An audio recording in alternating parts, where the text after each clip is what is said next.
I'd like to welcome you to this evening in this gorgeous venue. I always love coming to the Egyptian. I think it's one of our best landmarks in Boise. Next is going to be a brief 30-minute panel discussion about the film and the possibilities of ending hunger in Idaho and the nation. Although we will not have time, because we want to get you out to the tables and networking with each other, we will have the panel members around for a bit after the panel discussion if you want to interact directly with them. And then finally, out in the lobby, you've noticed, of course, there are 10 Idaho Top Action Tables that will probably become more relevant to you after you've seen this film. We also want to give a big thanks to the 10 organizations that have not only provided resources and the actions for the 10 tables, but that have helped bring this film to Idaho. And before we start the film, I'd like to briefly introduce Dr. Jim Gervin. He will take over from here on out, and he will be the moderator of the panel. Jim is a professor emeritus and former dean of the College of Health Sciences at Boise State University. He also taught at Idaho State University for 13 years in multiple, I can't even list them, there were too many, multiple areas of public health. And he started the Idaho State University Masters of Public Health program. He chaired the Department of Health and Nutrition Services for 10 years as well. He currently serves on the Idaho Governor's Task Force on Health, Workforce, and Education, and also the Family Medicine Residency of Idaho Research Group. We're thrilled to have Jim as the moderator for this important discussion. He's very appropriate. Thank you, Jim.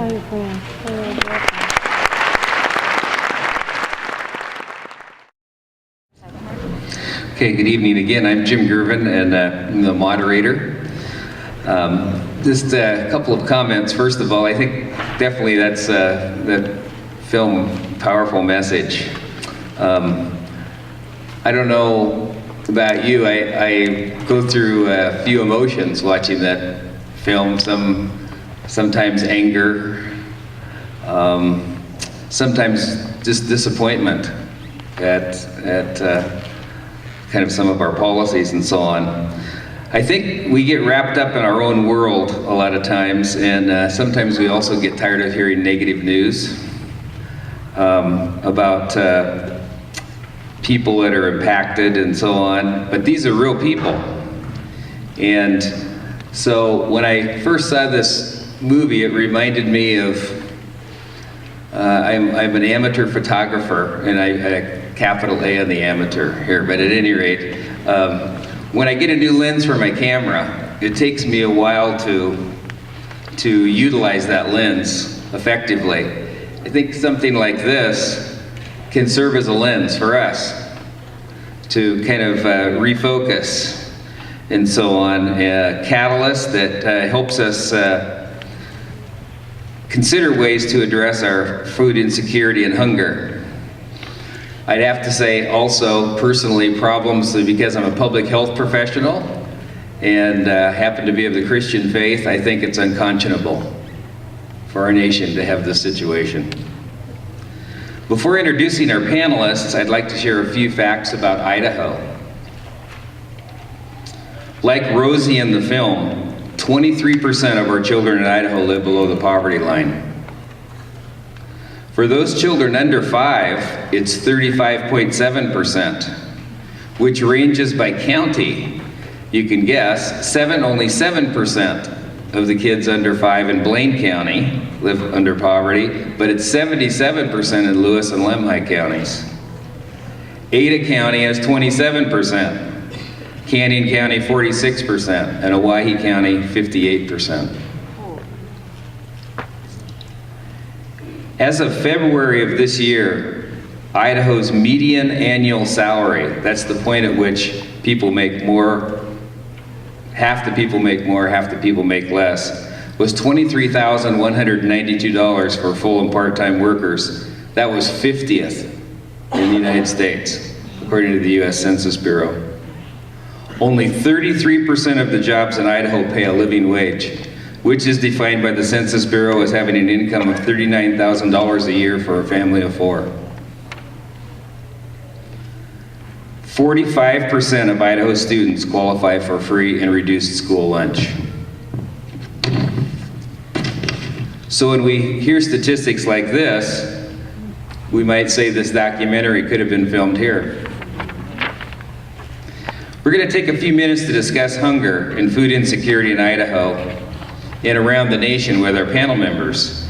To accomplish this task, I'm going to ask each of them to respond to 2 overarching questions. And each of them will have about 6 or 7 minutes to speak. I want to emphasize that the panelists have not been prompted as to what to say, and I believe that we only have the 3 are only here because of that. I mean, they're giving their time. That's wonderful, and as I introduce them, you'll see. But I don't think we could lead them in a path anyway. But they aren't selected because they're of one mind on how to address this issue. Following their responses, we're going to encourage you to engage by visiting and interacting with persons staffing the tables in the lobby. Each of the tables represents an action item that you can become involved with. Some are short-term action items, like just tonight, and some would require a more robust time commitment. And the panelists will also be available for individual questions after this. So I'm going to introduce the panelists. To my immediate right is Barbara Nixon, pastor of Hillview United Methodist Church in Boise. She's an honors graduate of the Pacific School of Religion in Berkeley, California, and is a regular writer in the religion page in the Idaho Statesman. She chairs Healing Our Future, a Treasure Valley interfaith connection. Next to Barbara is Dr. Karl Watts, who's a primary care physician with St. Alphonsus Medical Center and the St. Alphonsus group, and he's the founder of the Genesis Medical Clinic in Garden City. In 2010, Karl was honored by the American Academy of Family Physicians as the National Primary Care Physician of the Year. He's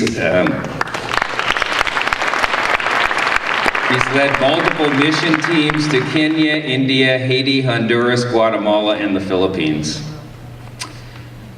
And then Sharon Thornberry, the Oregon Food Bank Food Systems Manager.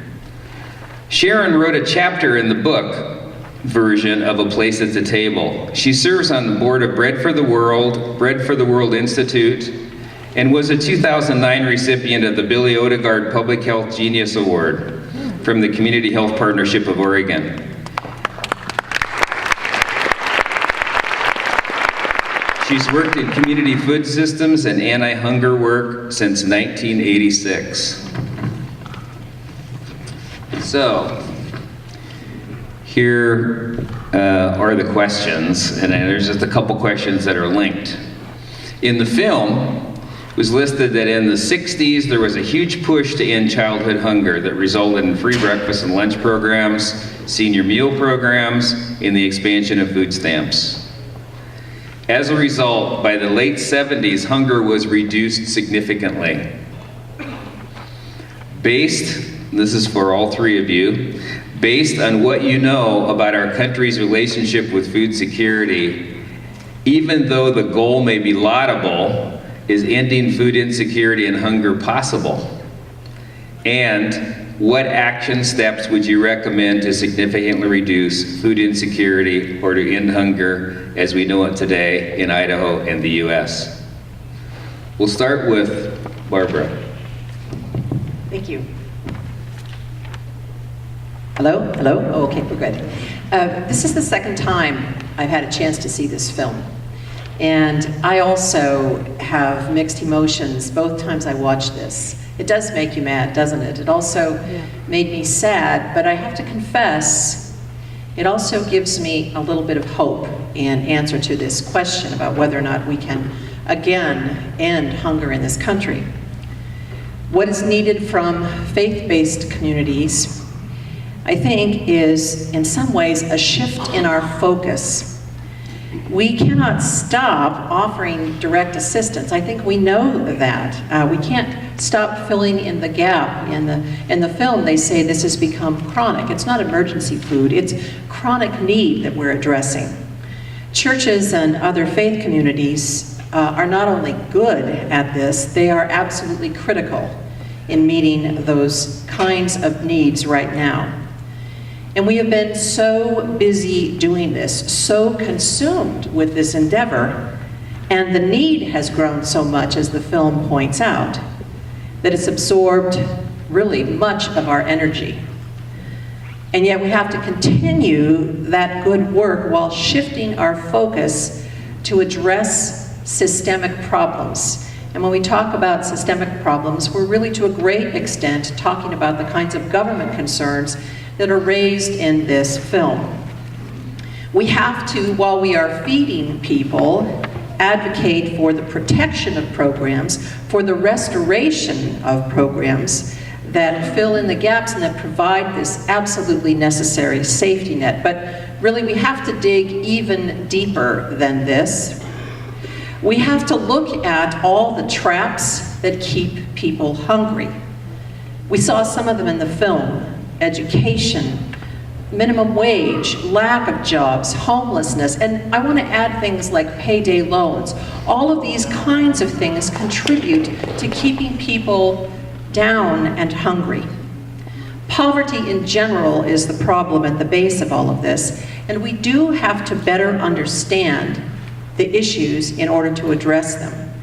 We're talking about justice.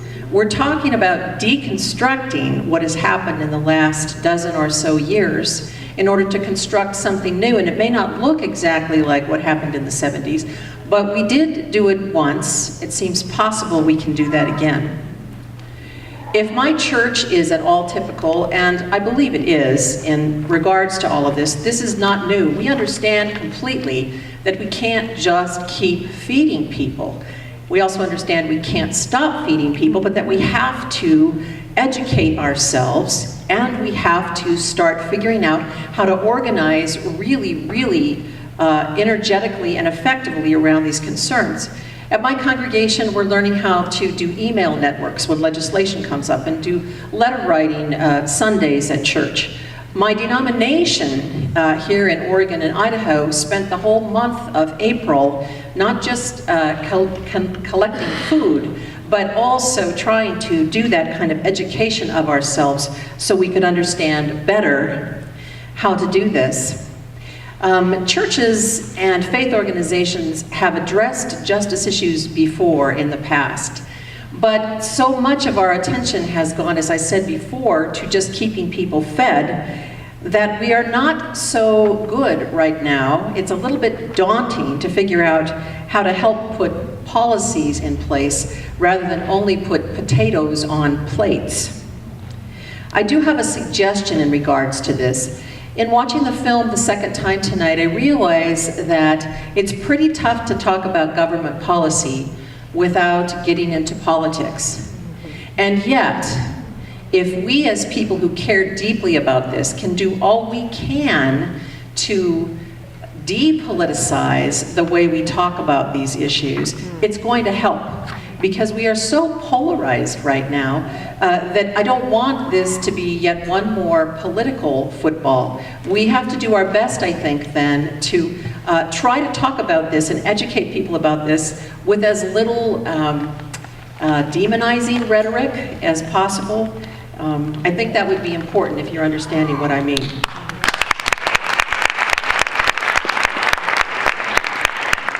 So I see in faith communities a tremendous desire to be helpful, and that help is not just feeding people, it's figuring out how to restore a nation in which hunger is not an issue.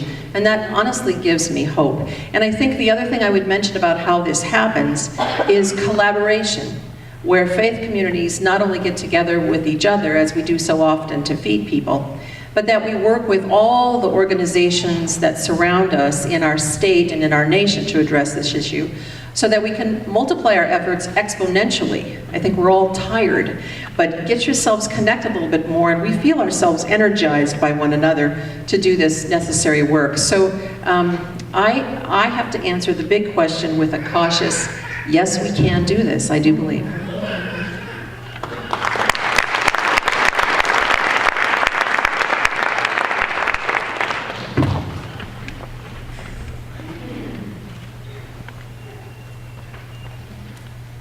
Well, thank you for this opportunity. This is my first time seeing the movie, so I'm still digesting all the information. I came here actually thinking that my comments would be directed one way, and now I am compelled to direct them another way. However, I need to first prelude what I will say with my experience with the work that I do. As Dr. Gervin announced, I'm the founder of Genesis World Mission. It's a faith-based organization that offers really healthcare solutions in our community and other communities around the world. We started out our endeavor with mainly offering free medical services in the communities that we worked. The Garden City Community Clinic here is a free clinic for those who do not have insurance or the ability to pay for care. Overseas, we do the same thing, offering medical services to those that cannot afford it. It's really the same thing. Hunger, healthcare, people all need it. You can't go without it. As I've worked in this area for over 10 years, it has become fatiguing. I'm sure any of you who have worked for years in any charitable type endeavor, as you continuously do that work year after year, it becomes fatiguing. What we decided was we have to look at trying to end this cycle of our fatigue and those that come to us dependency. And that means a very transformative concept and model that you have to employ. I don't think it was a doctor, but the individual on the movie, Raj Patel, I think some of his statements to me were the most powerful. And he made a statement about 50 million people don't have that power. And I think that needs to be our target. Meaning, we have to develop a strategy to empower these people. If we do that, can we accomplish our goal of ending hunger? Yes, we can. But it means making the investment in doing it. So example, we decided in our endeavors in Kenya that we were not going to operate free clinics for the underserved year after year at no end. We were going to endeavor to produce a sustainable model for the people to run there. We would help and assist them in any way we could to get to that goal, and would endeavor with them how many years it took to get to that goal, but that was the goal. And over a 5-year period of time, we were able to help build, equip, help staff a facility in Kenya that now is self-sustainable without our assistance. Now, did that mean that we had to really work tirelessly to help build this? Yes, it did. And did it mean that we had to commit certain amounts of resources and manpower and financial aid to get there? Yes, it did. But we were able to do that. I think what this country needs is that type of strategy toward hunger. Not an aspect of depending on charity to year after year endlessly provide for individuals, but a strategy where we look at the whole picture, whether it be jobs, whether it be location, whether it be education, whatever, to develop a strategy to empower these people, that we invest and commit to that goal of helping reach that point, so that at one point in the future they are self-sustainable. It mentioned the movie, the work in the 70s of the positive impact of our programs. But I look at it also from the fact that those programs are now failing for a number of reasons, politics and everything else, but also because year after year, they're not sustainable for many different reasons.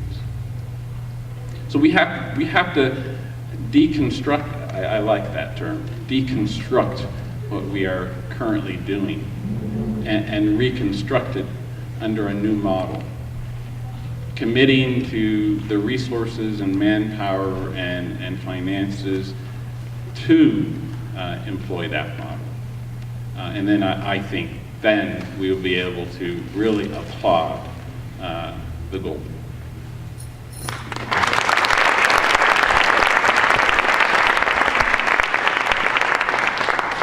So I'm going to say a lot of things the doctor said, maybe in a different way. The first thing I want to say to all of you, I contributed a chapter to the book. If you go out there and open the book, the editor's entitled the chapter The Oregon Food Bank. That's really not what it's about. It's about my journey through the food system, from being a farm girl in Iowa to being a homeless mom and depending on not the emergency food system because it didn't exist, but on public programs. I was never on welfare, but public programs to make it out of poverty. And then going to work for the Oregon Food Bank, for food banking, and eventually the Oregon Food Bank 15 years ago. I think one of the most important things we have to remember in the history piece is that in the late 60s and the early 70s, it was not the war on hunger. It was the war on poverty that this country waged. And we didn't do it just with hunger relief programs. We did it with housing. We did it with health care. We did it with a lot of job training and job creation. We provided child care so people could work. Those things were funded in such a way that they helped people. And in 1979, when I found myself in the situation of being a homeless mom and needing to work my way back, it was WIC, it was the child care programs.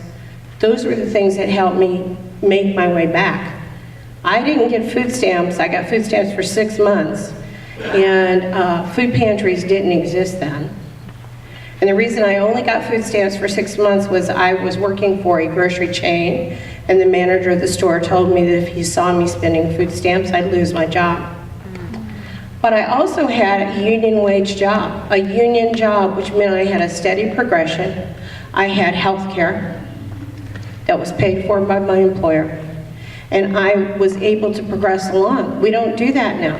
It doesn't happen. The good paying jobs with a progression of salary do not exist in most industries today. It's let's pay the least we can and keep people at that same level, because we want everything to be extremely cheap, or we think we do. We think that's the cheapest way to go. So that's something we have to level the playing field. I mean, and the other thing we have to remember, and this is another historical perspective, in the 60s, a minimum wage job, one minimum wage worker, could support a family of 4 with everything they needed and still save some money either for a child's college education or for housing in the late 50s and early 60s. That started to erode. The other thing that eroded is that salary, with that salary, is the amount of support that we put into those war on poverty programs. And so people could not make their way out. They were just stuck. I had the privilege of being on a panel with Barbie Escudera in March in Washington, D.C., and I'll be with her again next month. And, you know, Barbie found herself in the situation that so many people do today, is they get that job and they're worse off than they were when they were on benefits. We got to change that. We just cannot make it worse for people. There's got to be a transition period and a way to work your way out, and there's got to be health care. Barbie had a desperately ill child. It's much worse than you think, than is even portrayed on the film for her with her little boy. And the other thing is, Barbie's skinny as a rail, and she's now type 2 diabetic because of the way she ate. And so am I. You know, people will ask me, well, you're obese. Yeah, I am. Because I didn't eat so my children could eat. Many, many, many times. And when you do that over a period of time, what happens is your body learns to just build up fat. It doesn't burn it. It just holds on. And you get all kinds of other health issues along the way. But Barbie's much younger than I am, and she's already suffering those side effects, just as they said in the film. People are going to suffer them because the composition of our diet has changed. Food banking, I've worked in food banking now for 27 years. And it's what we absolutely need today, but it will not get us out of this problem. It can't end hunger. And we can't continue to create solutions that are just short term. And it's not helping us. But what really bothers me is that we have tens of thousands of volunteers in faith communities, people with very good intentions, who mean well, who just don't know how to speak up and say it's time to put an end to the madness.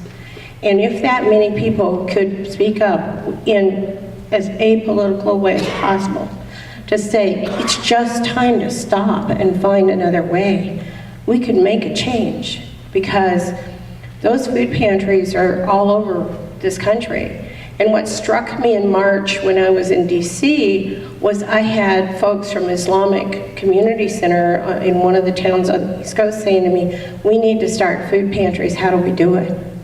And how do we talk to our folks? And I was like, I don't have those answers for your community, but I'll do the best I can, you know. And I deal with hunger because I'm on the Bread for the World board. We deal with both domestic and international hunger. And I really want to ring true with the fact that we have to level the playing field and give people the tools to be resilient and to be able to take care of themselves and to build community. Right now what we do is tear community apart with the way that we do things.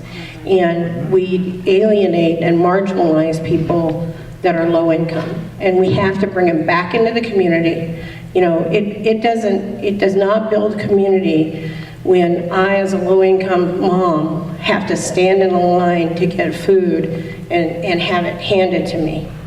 That's not being in fellowship with the poor, which is what we as Methodists, I'm also a Methodist, have as our ethos, but that's not it. We're not in fellowship with the poor when we do that.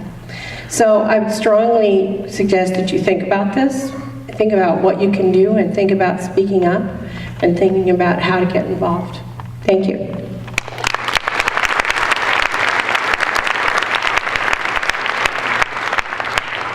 Thank you to all panelists, and thank you for coming to the film. And make sure that you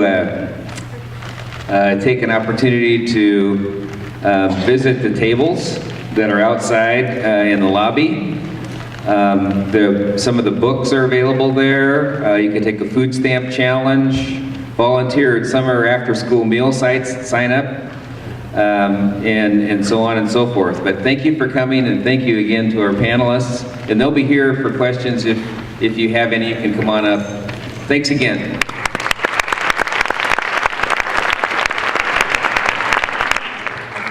So we just want to know what your reaction to the film is. I really appreciated the film. It brought it home to me in a different way than I've really looked at it before. So really impressive. Yeah, I think that was the big thing, is just looking at the issue differently.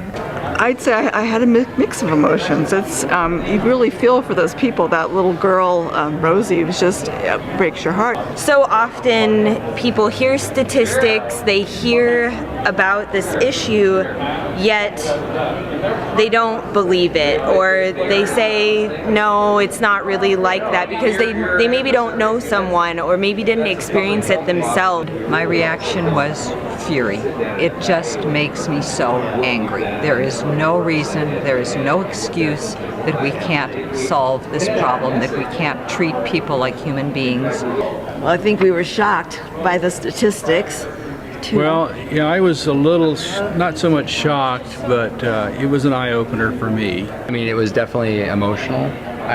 Very emotional. Yeah, I had a couple moments where I was saddened to hear about, especially when you personalize it with some of these kids.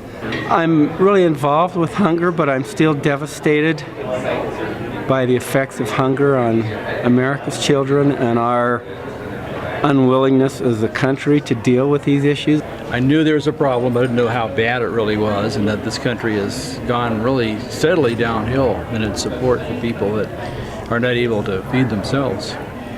And I think we need to do something about it. That getting out of poverty, I think that's the real mystery that was so eye-opening. It's not just, oh, food stamps helped and now I'm back to where I need to be. And that in education. And that we can't find ways to not pull the safety net out from under people just when they start to get on their feet. Most of the people I know who are suffering like this are hardworking people. They just, no matter that they have a job, it's just not enough. People are stuck in poverty for a lot of reasons, but a lot of it is, the poverty is caused by lack of decent living wages. Wages have stagnated in the U.S., and that's partly because we are now a world economy and we're competing with the world, but yet the other leading countries in the world are facing the same problems, and yet they don't have the hunger that we do. One of the points in that movie was that we spend all this money to fight against what this problem is. We don't even get the right kind of support. Allows us to address a way to solve it instead of just doing the same thing over again. Yeah. Barbie's statement at the very end I thought was so powerful when she said, if you were to trade places with me for a week, could you handle the stress? And I think that's the piece of it that we forget. We look at the physical, the health, but we forget that mental, that emotional, that stress that just wears you down to the point that you are, I'm sure, just become helpless and totally overcome. And I think that was the most powerful part of this film, was the real stories and the real people. But then how do you change the will of people who have the power to make these changes? Their attitudes have to change, and it's like hitting a brick wall. Even though we write letters to our legislators, I mean, they really don't pay attention. We need to educate the electorate to get people elected that are a little more responsive to the situation, to the problems we're facing today, and not just responding to where the money is and where the corporate powers want them to be. It's sad. It's inexcusable, really. Yeah. Call to action.